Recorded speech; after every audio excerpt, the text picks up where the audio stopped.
I've got a lovely bunch of coconuts. Deedly deedly, there they are, standing in a row. Bum bum bum. Big ones, small ones, some as big as your whoopsie. Looks like I hit the old red record button a little too soon, but welcome back to Mr. Eric Reads. It's Sunday evening on our spring break, which is awesome because it's spring break. And while it will be a little bit different than our spring breaks in the past, I hope that you will do your very best to make the most of this while also practicing some safe social distancing and good hand hygiene. But tonight, we're going to read a book by G. Brian Harris, and it's called As the Oak Tree Grows. It's a pretty good story. It's from Dolly Parton's Imagination Library, which again is a phenomenal service. Please check it out if you have not already. But let's find out what happens in Mr. G. Brian Harris's book, As an Oak Tree Grows, on Mr. Eric Reads.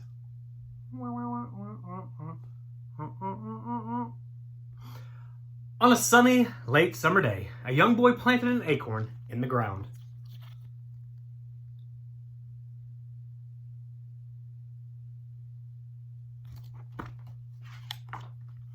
Later that year, an oak tree sprouted up from the earth into the air and the light. Each fall, it will shed its leaves, and each spring, new ones will grow.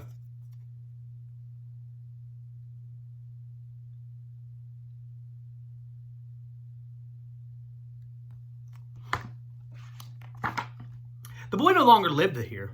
New people came and made their homes around the oak tree. They cleared the hillsides where the forest once stood. The wood was used for building and to burn in fireplaces. But that oak tree was left standing.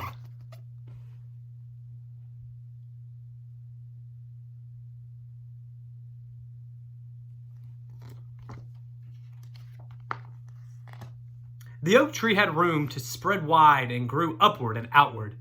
Sometimes snow was very heavy and a branch would break off.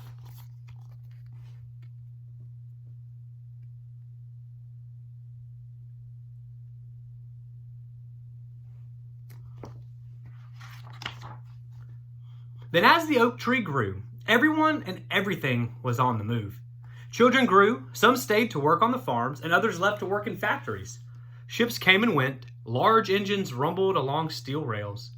Birds perched in the oak tree to rest from long migrations. Some stayed and made new homes, but others flew on. More people arrived and built new houses and buildings.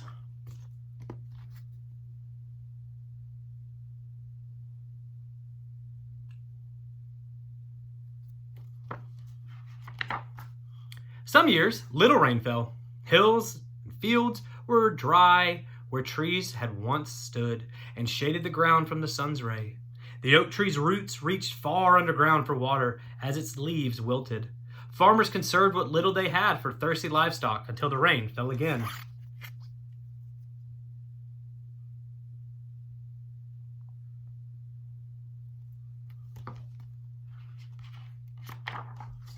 Electricity came through wires that were strung over hills and through valleys. It powered street lamps and homes. The land twinkled with lights as stars faded in the night sky.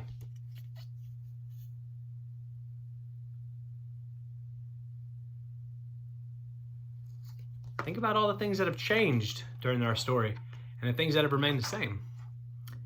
The oak tree grew slowly, steadily, while all around it life sped by. People rode in cars to go to work and visit friends, to go shopping, or just to go out for a drive.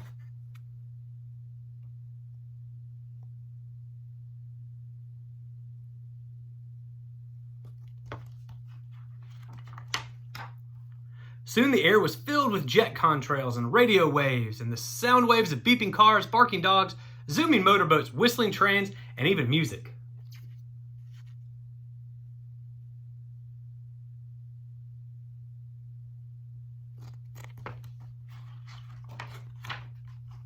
The oak tree is 200 years old.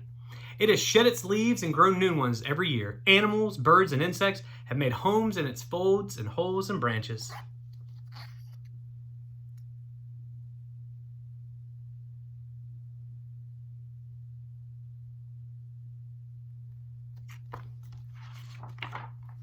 The oak tree, with its strong roots, trunks, and limbs, has survived many storms over its lifetime.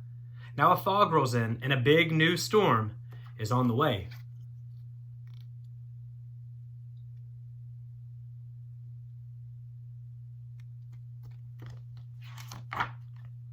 The storm is powerful, and the oak tree is split in two. It does not survive the storm.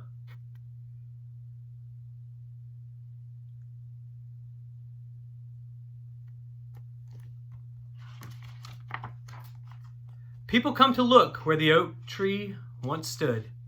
This great oak tree is now cut into pieces to be made for furniture, firewood, and mulch.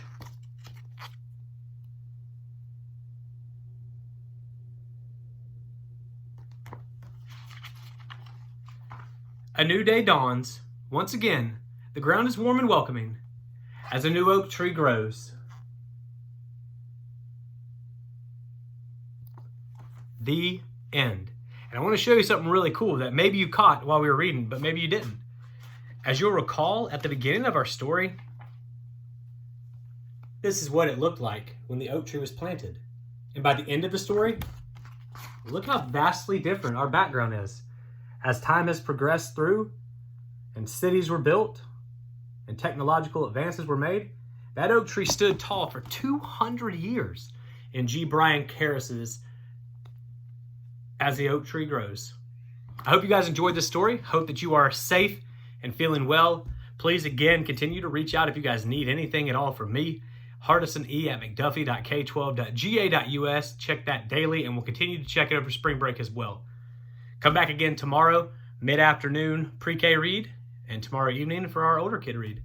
Guys, I care about you and I miss you. It does not feel the same. It doesn't feel like spring break. It just feels like I'm ready to get back to you. Hope you're well. Please take care of yourselves, and I'll see you guys around.